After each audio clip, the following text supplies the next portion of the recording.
Hello guys, ഏതോ ജന്മകൽപ്പന പുത്തൻ promo വിശേഷങ്ങളിലേക്ക് എല്ലാ കൂട്ടുകാർക്കും സ്വാഗതം. അങ്ങനെ നമ്മുടെ ശ്രുതി നമ്മുടെ അശ്വിനെ രക്ഷിക്കാൻ വേണ്ടി പുതിയ അടവുകൾ ഇറക്കുകയാണ്. നമ്മുടെ ശ്യാമിനോട് കൂടുതൽ അടുപ്പം അഭിനയിക്കുന്നു. അതായത് ഇപ്പോൾ തനിക്ക് അശ്വിനെ വേണ്ട, ശ്യാമിനെ മതി എന്നുള്ളൊരു രീതിയിൽ നമ്മുടെ ശ്രുതി നമ്മുടെ ശ്യാമിനോട് അഭിനയിക്കുക കേട്ടോ. ശ്യാമിൻ്റെ വായിൽ ഫുഡ് വെച്ച് കൊടുക്കുന്നു, ശ്യാം ഇങ്ങനെ പിടിക്കുമ്പോൾ ഒരു മടിയും കൂടാതെ നിന്നു കൊടുക്കുന്നു. അങ്ങനെയൊക്കെ പല കാര്യങ്ങൾ നമ്മുടെ ശ്രുതി ചെയ്യുന്നുണ്ട് അശ്വിനെ രക്ഷിക്കാൻ വേണ്ടിയിട്ടാട്ടോ. പക്ഷേ നമ്മുടെ ശ്രുതി ഇതൊക്കെ ചെയ്യുന്നത്. അതിനുശേഷം നമ്മുടെ ശ്രുതി ഇതുവഴി നമ്മുടെ അശ്വിൻ എവിടെയാണെന്ന് കണ്ടെത്തുകയും ചെയ്യുന്നുണ്ട്. നമ്മുടെ അശ്വിനായിട്ട് സംസാരിക്കുകയും ചെയ്യുന്നുണ്ട്. പിന്നെ ഇനി എന്തൊക്കെയായിരിക്കും സംഭവിക്കാൻ പോകുന്നതെന്ന് നമുക്ക് കാത്തിരുന്ന് തന്നെ കാണണം കേട്ടോ. കാരണം നമ്മുടെ ശ്യാം നമ്മുടെ ശ്രുതിയുടെ ഈ ഒരു മാറ്റത്തിൽ വിശ്വസിച്ച് നമ്മുടെ അശ്വിനെ വെറുതെ വിട്ടയക്കാനും സാധ്യതയുണ്ട്. അങ്ങനെ ഒരു സാധ്യത മുന്നിൽ കണ്ടുകൊണ്ടായിരിക്കും നമ്മുടെ ശ്രുതി ഇങ്ങനെയൊക്കെ അഭിനയിക്കുന്നത്. അല്ലെങ്കിൽ ഇനി വേറെ ഏത് രീതിയിലായിരിക്കും നമ്മുടെ ശ്രുതി അശ്വിനെ രക്ഷിച്ചെടുക്കാൻ പോകുന്നത് അല്ലേ?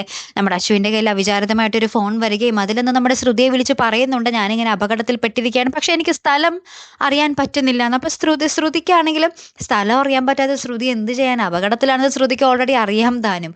അപ്പം ഇനി എങ്ങനെയൊക്കെ ആയിരിക്കും രക്ഷിക്കാൻ പോകുന്നത്? ഈ ഒരാഴ്ചയെങ്കിലും നമ്മുടെ അശ്വിൻ ബ്രോനെ ഒന്ന് മര്യാദക്ക് കാണാൻ നമുക്ക് പ്രേക്ഷകർക്ക് പറ്റിയാൽ മതിയായിരുന്നു അല്ലേ? കാത്തിരുന്ന് തന്നെ കാണാട്ടോ. അടുത്തൊരു വീഡിയോയുമായി വരുന്നത് വരയ്ക്കും ഗുഡ് ബൈ.